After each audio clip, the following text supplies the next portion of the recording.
All right, we are 1 minute over, so I am going to begin with everybody that we have here. Good evening, everyone. Thank you for coming. I hope that this will be something that you find useful, especially as we begin our fall season. We're going to start out with, I have received an assignment, now what? Something that's good for beginning referees to go over, as well as seasoned referees who may just need a little bit of a refresher before we begin our new season. First of all, I am Becky Pagan. I am currently serving all of you as the Illinois State Youth Referee Administrator. I am also an on-field referee currently with Pro 2, and I'm also a referee coach. Before we begin, I do want to let everyone know there is no moderator this evening, so if you could please enter any questions that you have in the Q&A section or the chat so that I can get to them at the end of the webinar. We should have plenty of time to address questions if you have them. And please do ask plenty of questions. This is stuff that you're going to want to have ready to go for every assignment and as the season begins. So, without further ado, received an assignment, now what? So we're going to discuss actions that we're going to take prior to game day. There's going to be some things that when you receive this assignment, you're going to take immediate action on.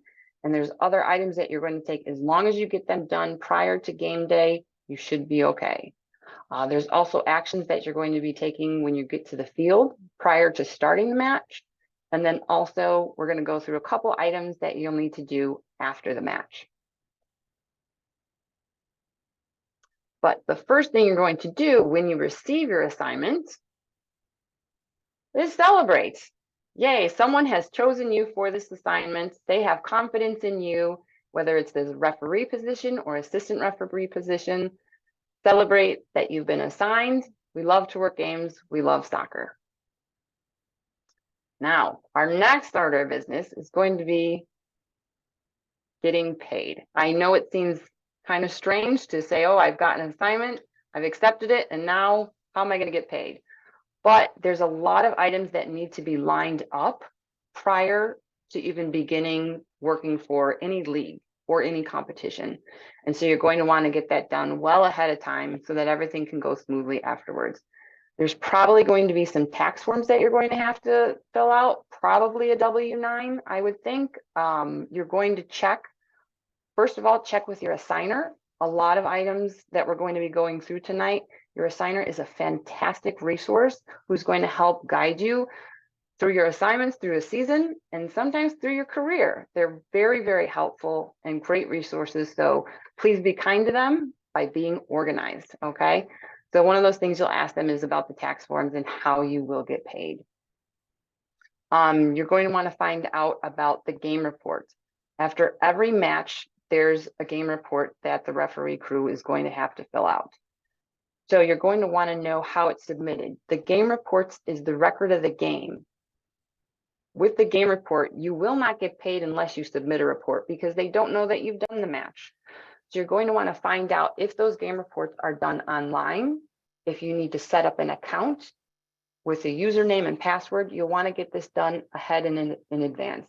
If they are something that's done on paper, you want to know that as well in advance. If it's something that needs to be mailed, you'll want to have your stamps ready. If it's something that is dropped in a drop box right there at the field, you want to know that as well because you're going to want to know where that drop box is.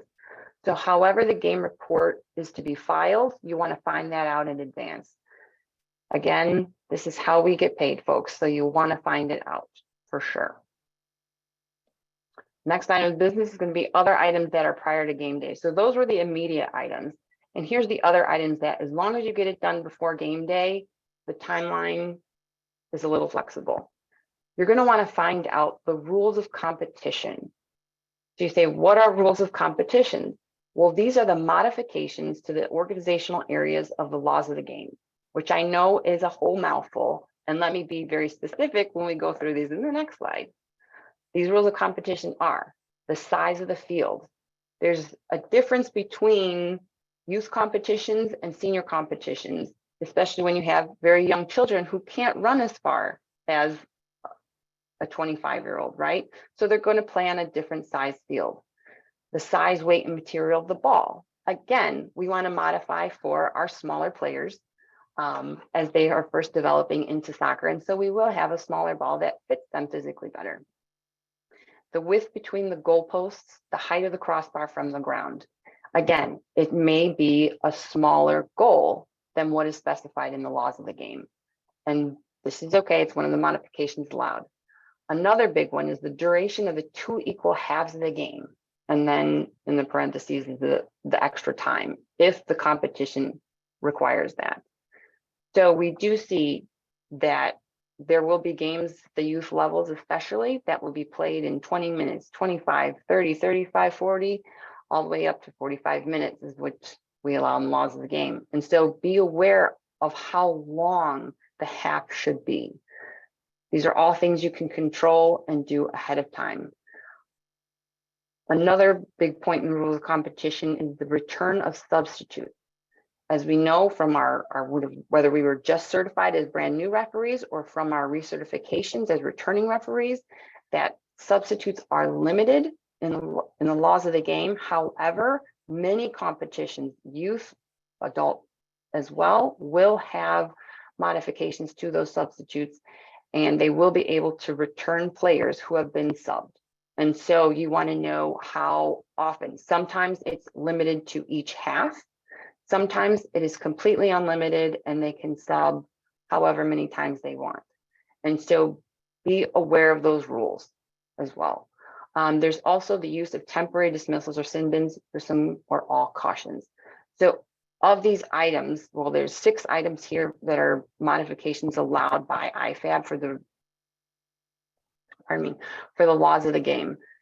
Be familiar with whatever competition you're going into, what these are. It's very common for these to change from competition to competition, from league to league. And so this is always one of the first things referees will ask when they get an assignment from a new league that they're unfamiliar with, is they're asking these questions about the ball, the field, goals, halves, half lengths, and substitutes. So you want to know exactly what's going on in your competition. Because you are the enforcer, you're the authority on the field. You have to enforce the laws of the game that you learned in your classes, and you also have to enforce the rules of competition. Because these can get complicated, you'll want to do this well ahead of time. So you may be wondering, where can I find these rules? Well, again, first start with your assigner. They are, again, I can't emphasize this enough, extremely important, very helpful. So ask the assigner. The great thing about asking the assigner, don't worry, you are not bugging them. Some assigners will have rules of competition posted on their assigning websites if they have that, and they will specify where it is. If you can't find it, do please ask them. They want you to know the rules of competition because that will make you successful. All right. Other assigners may point you in the right direction of where they are on a league website. It all depends, but the first, I would definitely ask your assigner first. Again, they're super helpful. If the assigner, for whatever reason, can't or won't give you direct link to the rules of competition, you should at the very least know the league that the assignment is being governed under and or playing within, and you should be able to go to that league's website. When you're going and you're searching for the league's website, if you don't already know it, search by the league's entire name, not just the acronym, simply because you may not get directly to where you want to go. So it's best to search by the league's entire name. Once you're on the league website, things get murky still. And so every league is different. Every website is arranged in a different way. And so you're going to be looking for something that's probably along the lines of rules and regulations. There may be categories called referees or handbooks. There's a lot of different names out there, but those are kind of the idea of what you're looking for, because you want to know, as I showed on the previous slide, what they have as the modifications for competition, if they do have any. But you want to check even if they don't. And so here are a handful of leagues. I definitely didn't have enough space on one slide to put all the leagues in Illinois. There's a tremendous amount of them. And so I kind of just kept it to a handful of youth leagues who have an updated handbook or rule book that was somewhat easy to find on their websites. And so as you can see on some of the ends of these, you'll see officials guidelines, right? There's handbook. We have rule book, playing rules. So keep in mind all those different kinds of terminology that they could possibly use. Sometimes they are in an entire handbook, and it may be, or it might be the entire competition, and there may be things about player registration, and there'll only be out of the 50 pages, 2 pages that apply to what the referee needs to enforce. So sometimes it can be a little murky getting through things, but it is part of our job. And so it's a part of our job to know all the rules that we're going to be enforcing. This is why we do this well ahead of time.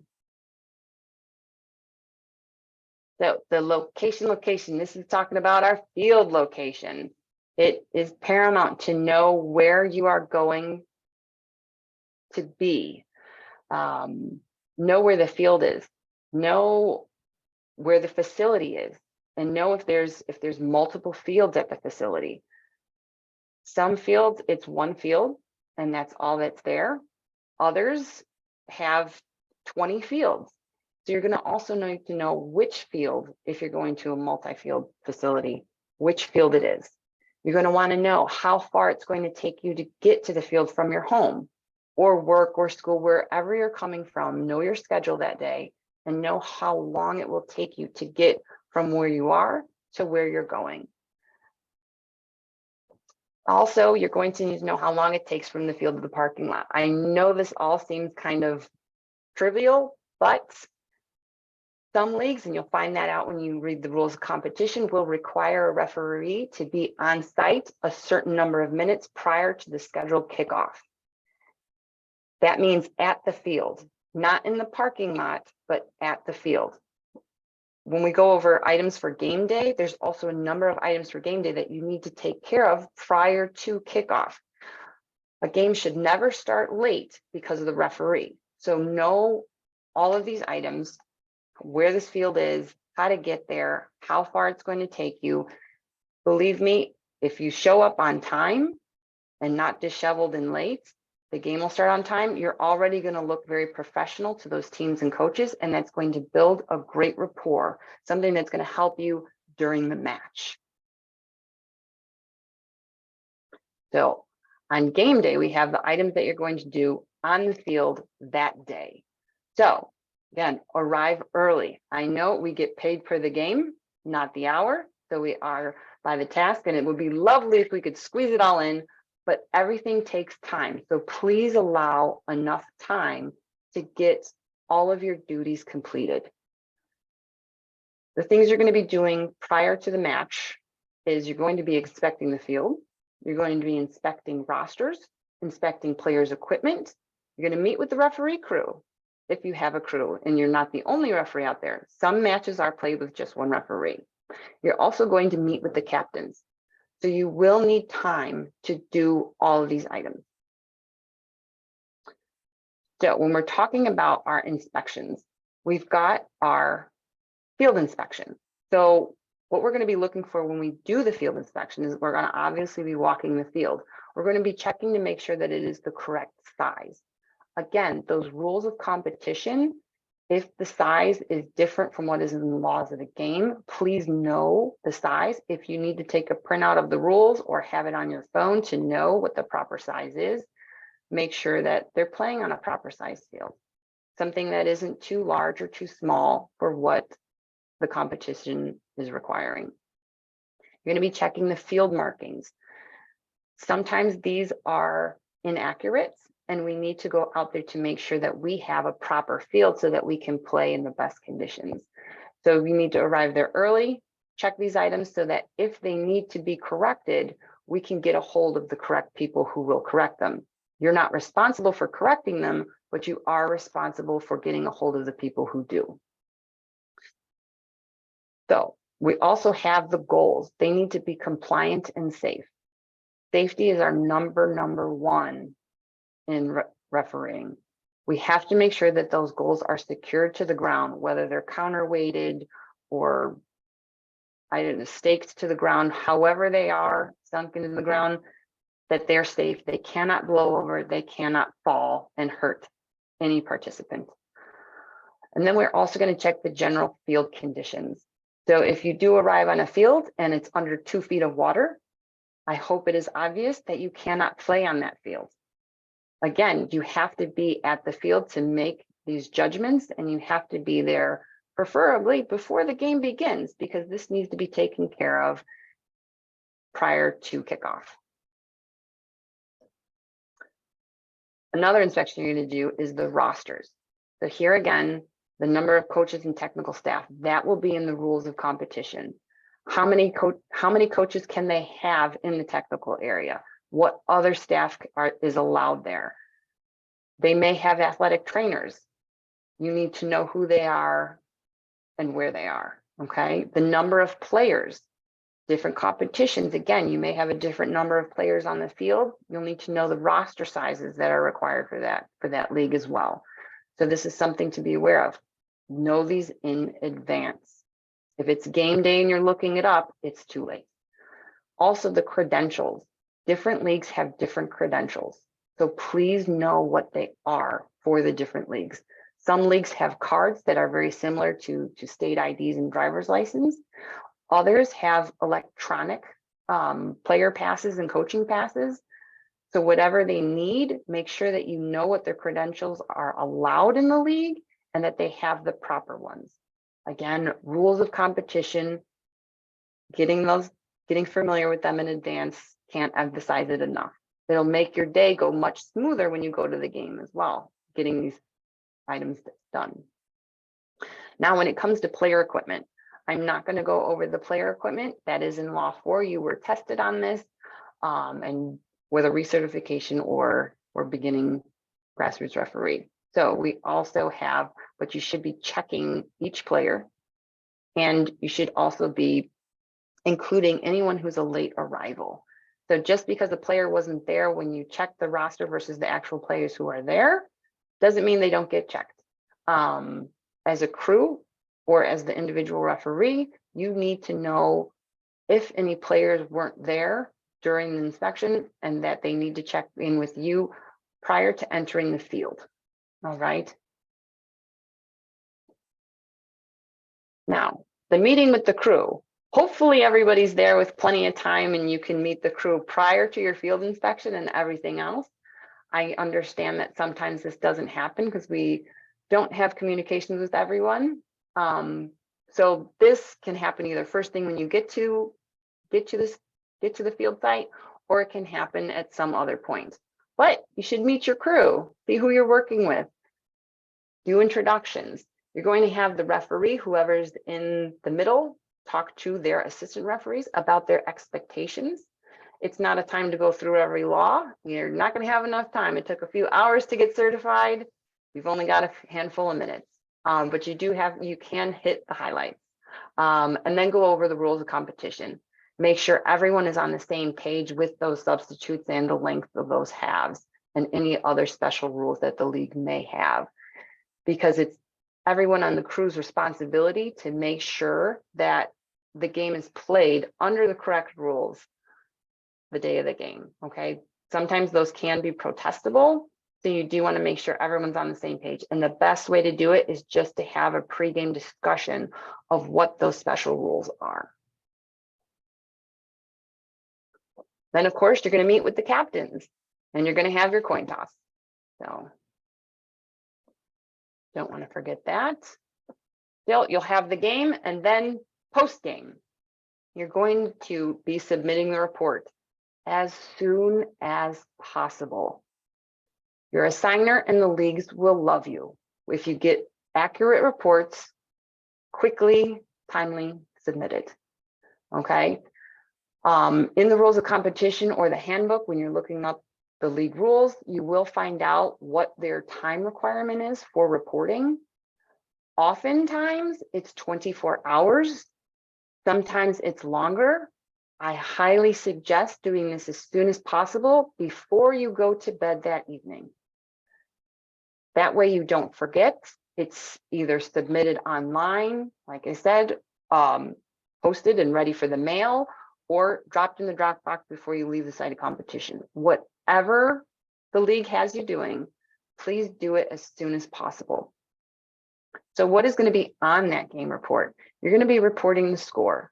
Again, please be accurate. This means getting the correct number of goals on the correct team, okay?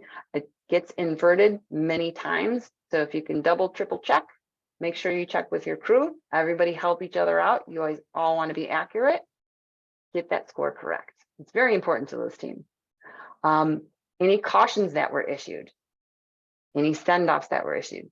So with cautions and send-offs, you're going to need to know the player who committed the offense or the staff member, you know, from the technical staff, and you're going to know the minute, need to know the time that it happened and the reason that you gave the misconduct. Okay, there's several reasons. Again, you were tested on this in the laws of the game. You should be familiar with those. Now, sometimes, and this is the reason why there's usually a 24 hours, the send-offs may take a little time. And this is where I can say, okay, a little bit of exception can be made here if you're going to go the 24 hours and not have your report submitted before you go to sleep. This is if you have a send-off and you're writing the report. If you need assistance writing the report, please, again, reach out to your assigner first and foremost, if they can help you. If you already have a mentor that can help you write the report, that's fantastic. If the assigner can't help you write the report, ask them if they know someone that can. They have a whole bunch of referees that they assign to matches, and they know which ones are helpful and can help someone out writing a good report. Okay. If all else fails, please contact the office. We have a lot of mentors and coaches that can also help you. So we'll pair you with someone who can help you write your send-off report. Okay.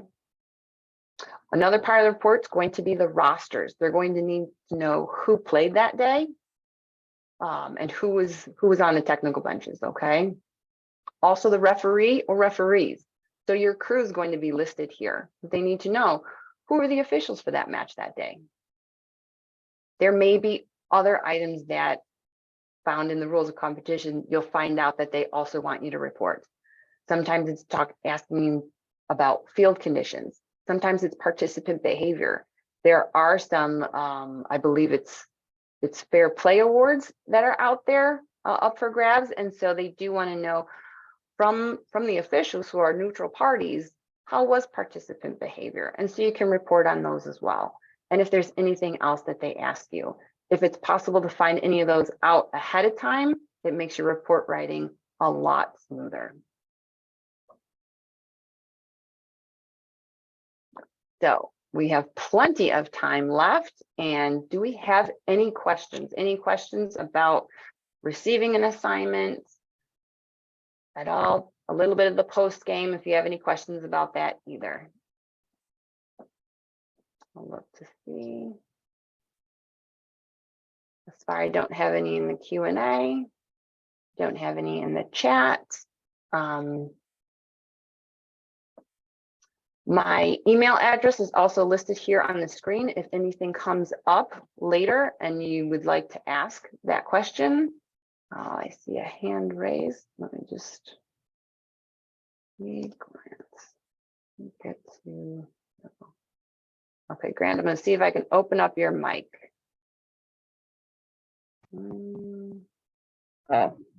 Okay. We were just wondering if you were going to send this out, like the PowerPoint or whatever. Yes, we will have the PowerPoint available, and it is being recorded, so there will also be that as well. Awesome. So yes. The chat is disabled, so. Oh, okay. Can't type in it. Oh, that's a bummer. Let me see. How can I undo that? Oh.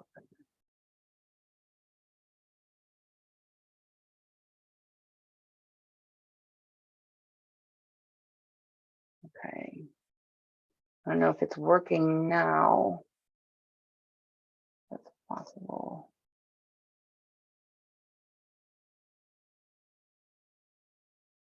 Yeah, it's working now. Okay, thank you for pointing that out. I'm so sorry. You're welcome.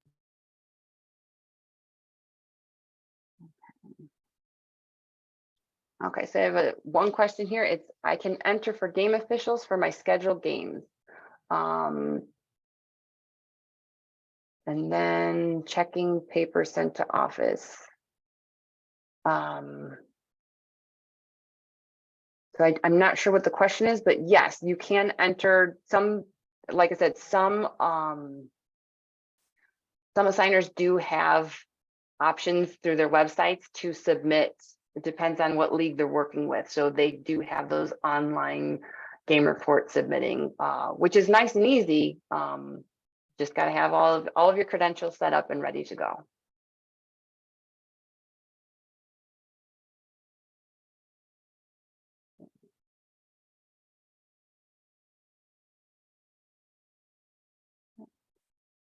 Okay. We have another question of where do we submit game reports? Excellent question. That's going to depend on the league. Each league, like I said, they're all different. And so it will be dependent upon where they have those submitted. And so go back to your assigner and ask them where those game reports should be submitted, because it's very important. So if you do that in advance, the assigner will love you and they will help you out for sure, because they don't want to have to chase down any of us referees to get us to get our reports in.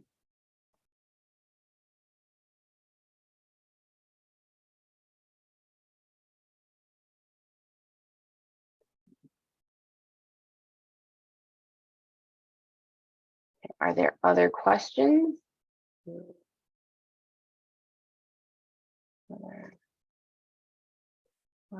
Okay, Maribeth, let me see. Are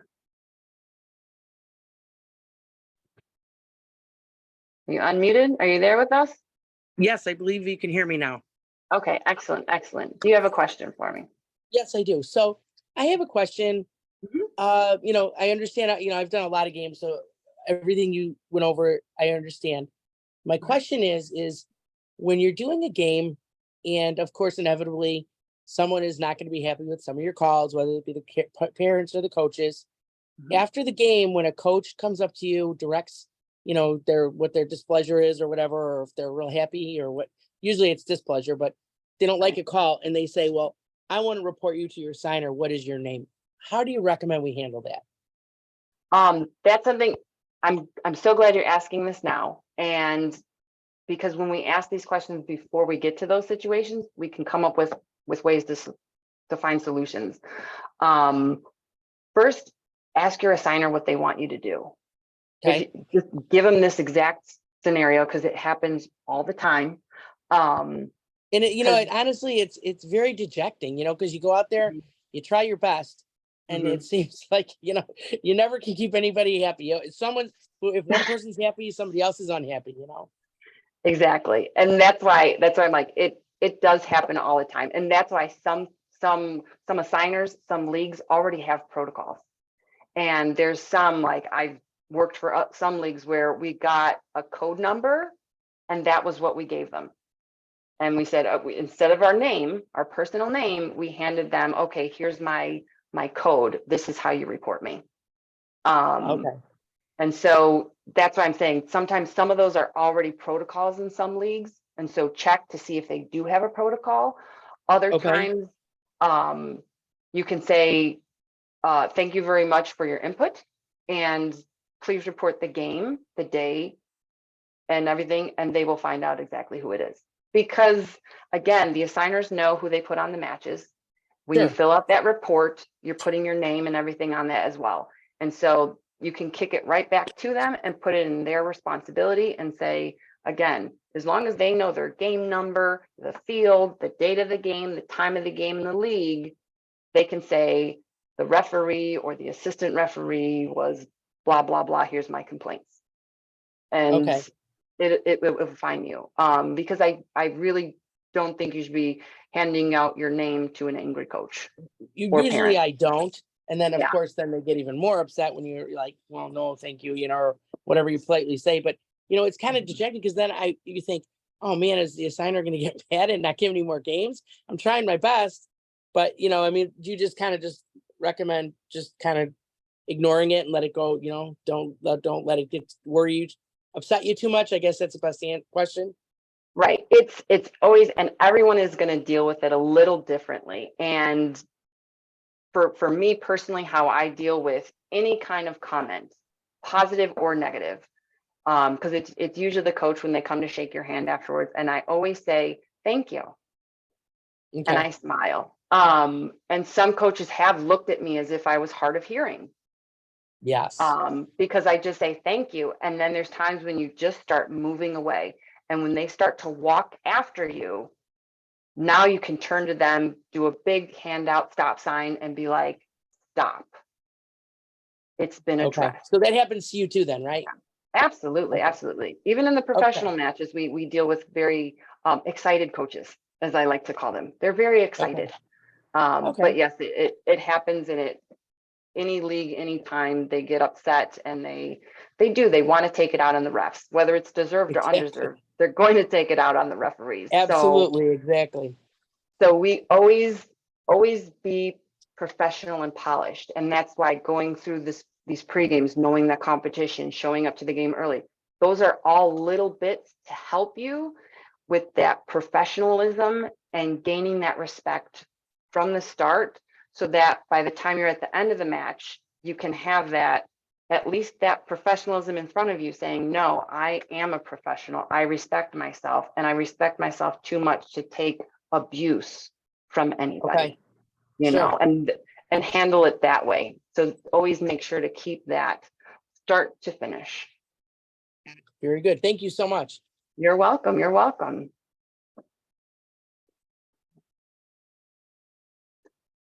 Okay. Thank Roy. Great. Got that. Are there other questions that people would like to ask? Whether live in the chat or in the Q&A, whichever you can get to. I'll leave it open for a couple more minutes.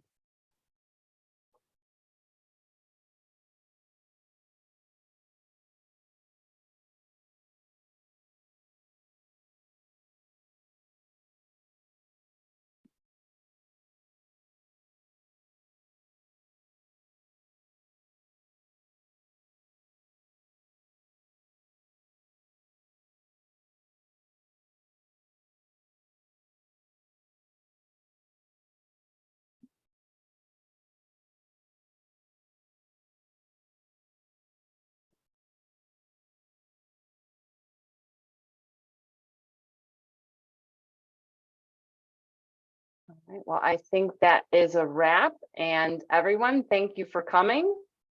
And I hope that you have a great season, and I wish you the best of luck. All right. Again, any questions, ask the office. We do have plenty of coaches and mentors out there that can also help you answer your questions. Okay. Good luck this season, everybody. Good luck.